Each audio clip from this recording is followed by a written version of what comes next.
Allahumma salli ala Sayyidina Muhammad. Assalamualaikum warahmatullahi wabarakatuh. Innal hamdalillah nahmaduhu wa nusalli wa nusallim ala rasulihil karim, amma ba'du. Hadirin yang berbahagia, dalam kesempatan kali ini kita akan melanjutkan ta'lim dalam kitab Fadilah Sedekah, bab anjuran zuhud dan qanaah. Lanjutan dari hadis ke-8, yaitu kisah Luqman alaihissalam. Baiklah, kita akan langsung. Luqman alaihissalam adalah seorang ahli hikmah yang terkenal, sehingga nasihat-nasihatnya disebutkan di dalam Al-Quran. Ia adalah seorang hamba dari Habsyah yang berkulit hitam. Dengan limpahan rahmat dan karunia Allah, ia menjadi seorang ahli hikmah. Dalam beberapa riwayat dinyatakan bahwa Allah Subhanahu wa Ta'ala telah menawarkan pilihan kepadanya, apakah ia menginginkan kerajaan atau hikmah. Ternyata ia lebih memilih hikmah. Dinyatakan dalam sebuah hadis bahwa Allah Subhanahu wa Ta'ala bertanya kepadanya, "Bagaimana jika kamu dijadikan raja dan menjalankan pemerintahan dengan adil dan bijaksana?" Ia menjawab, "Jika ini perintah dari Tuhanku, maka aku tidak dapat mengemukakan alasan, sebab aku tentu akan menerima pertolongannya. Tetapi jika aku diberi pilihan untuk menerima atau menolaknya, maka aku memohon ampun, aku tidak ingin menanggung musibah." Para malaikat bertanya, "Mengapa wahai Luqman?" Ia menjawab, "Kedudukan dalam pemerintahan itu sangat sulit.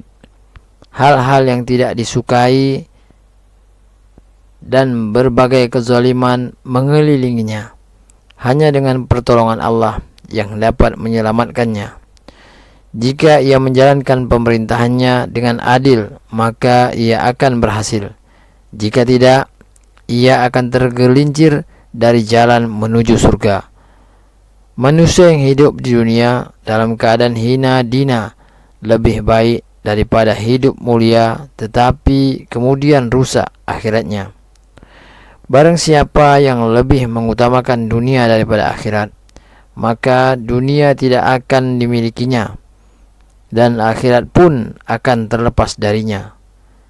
Mendengar jawaban itu, para malaikat merasa heran.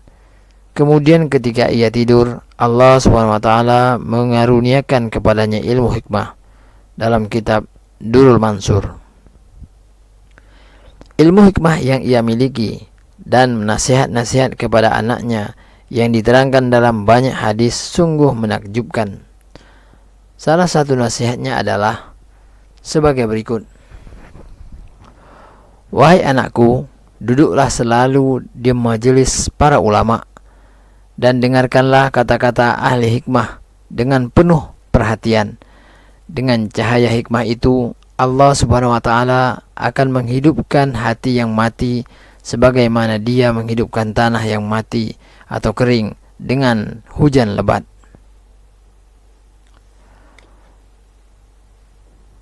Ketika ia sedang duduk bersama orang dalam suatu majelis, singgahlah seorang laki-laki ke tempat itu dan berkata kepadanya, "Bukankah engkau dahulu seorang hamba saya dari kaum itu?" Ia menjawab, "Benar, saya pernah menjadi hamba saya mereka." Orang itu bertanya lagi, "Bukankah engkau pernah mengembalakan kambing di dekat kaki Bukankah engkau yang pernah mengembalakan kambing di dekat kaki bukit itu?" Ia menjawab, "Ya, sayalah orangnya." Orang itu bertanya lagi, "Bagaimana engkau dapat mencapai derajat yang sangat tinggi?" Ia menjawab, "Karena saya melakukan beberapa hal dengan sungguh-sungguh, yakni takut kepada Allah, berkata benar, menunaikan amanah dengan sempurna, dan menjauhkan diri dari perbuatan sia-sia." Ia berkata, "Wahai anakku, berharaplah kepada Allah, tetapi janganlah engkau kehilangan rasa takut kepadanya, dan takutlah kepada azab Allah. tetapi janganlah engkau berputus asa dari rahmat-Nya. Anaknya bertanya, bagaimana mungkin aku dapat menaruh perhatian kepada keduanya, yakni takut serta harap, sedangkan hatiku hanya satu.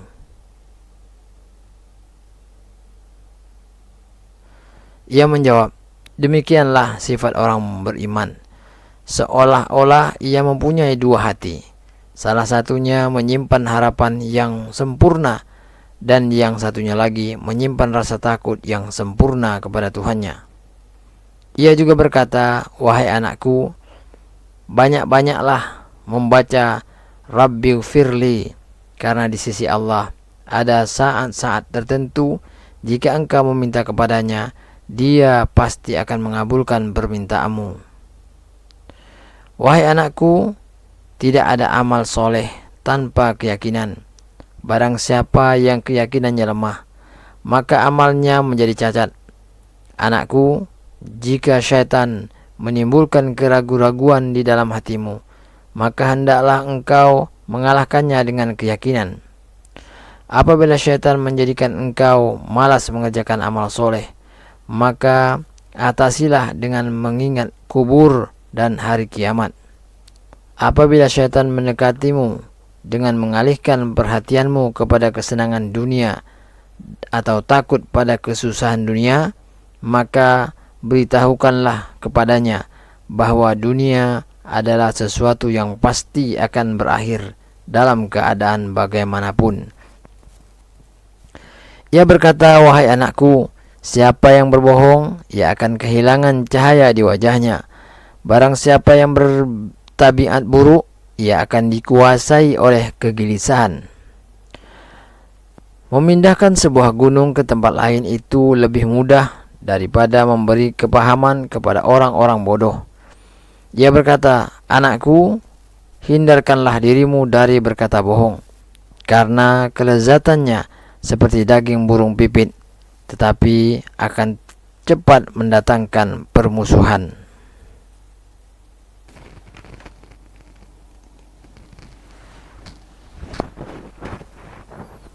Ia juga berkata, wahai anakku, utamakanlah sholat jenazah, dan perbanyaklah mengambil bagian dalam sholat jenazah, dan hindarkanlah dirimu dari menghadiri pesta, karena jenazah mengingatkan akhirat, sedangkan pesta mendorong pada kesibukan dunia. Anakku, janganlah engkau makan sampai kenyang. Lebih baik makanan itu engkau berikan kepada anjing daripada engkau makan sampai kenyang. Anakku, janganlah engkau terlalu manis sehingga engkau akan ditelan, dan jangan terlalu pahit sehingga manusia akan meludahimu.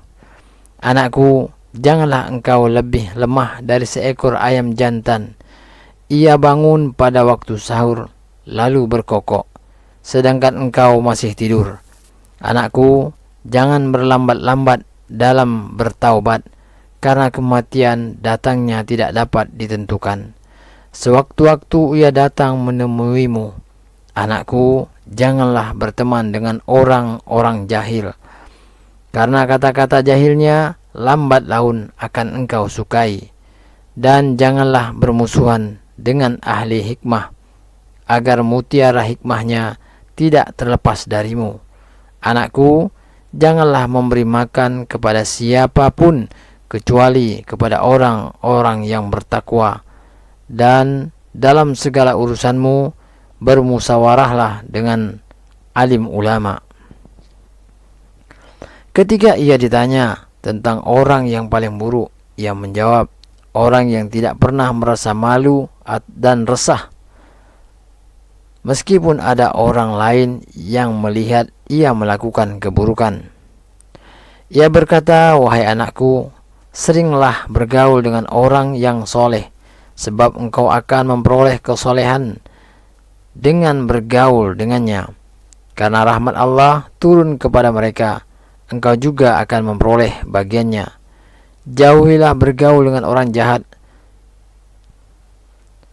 sebab jika bergaul dengan mereka, tidak dapat diharapkan untuk memperoleh kebaikan dari mereka.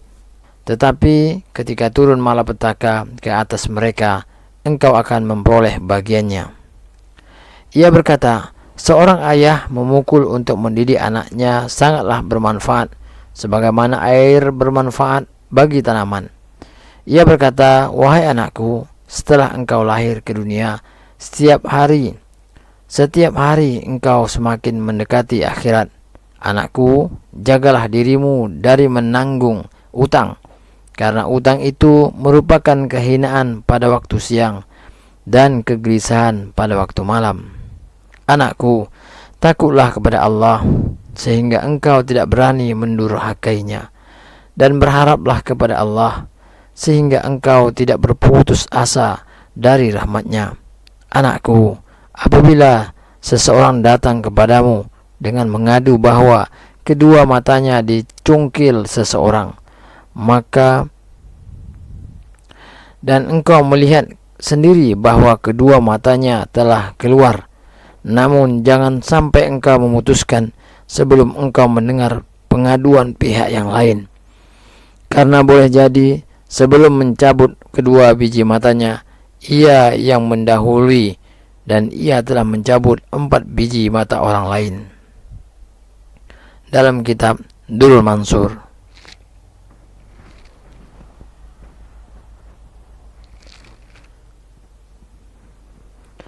Al-Faqih Abu Laits As-Samarqandi rahmatullah alaih menceritakan, ketika Luqman alaihissalam hendak meninggal dunia, ia berkata kepada anaknya, wahai anakku, pada waktu hidupku, aku telah banyak memberi nasihat padamu. Sekarang aku akan memberi 6 nasihat yang terakhir.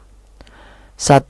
Lakukanlah kesibukan dunia sekedar untuk mencukupi keperluanmu di dunia ini.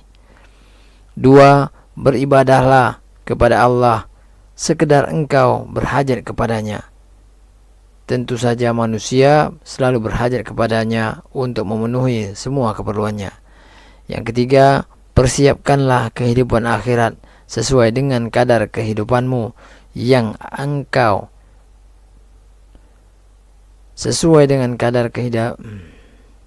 Tiga, persiapkanlah kehidupan akhirat sesuai dengan kadar kehidupanmu yang akan engkau jalani di sana. 4. Berusahalah melepaskan diri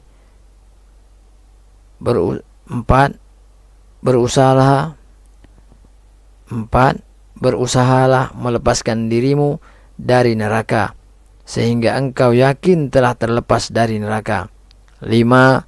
Beranilah berbuat dosa jika engkau mampu menanggung azab di neraka. 6. Apabila ingin berbuat dosa, carilah tempat yang tidak dilihat Allah Subhanahu wa taala dan malaikatnya. Tentu saja mustahil, karena Allah Maha melihat.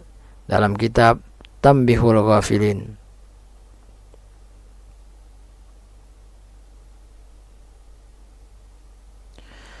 Kesimpulan dari nasihat Luqman alaihissalam sebagaimana disebutkan di atas adalah, barang siapa mencintai dunia, ia akan mengalami kerugian di akhirat.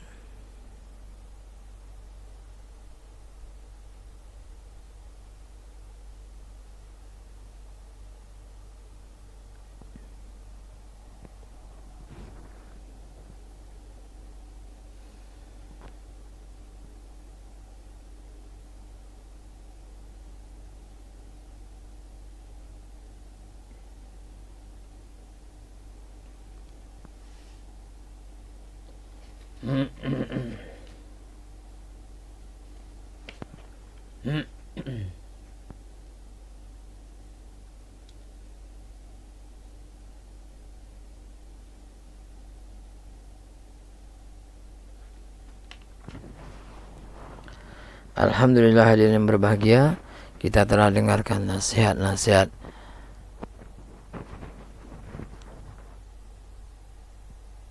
Luqman alaihissalam. Semoga apa yang kita dengar, Alhamdulillah hadirin berbahagia, kita telah dengarkan nasihat-nasihat Luqman alaihissalam. pada anaknya, dan ini semoga menjadi pelajaran dan kita bisa mengambil pelajaran itu dan dengan rahmat Allah. Alhamdulillah, hadirin yang berbahagia,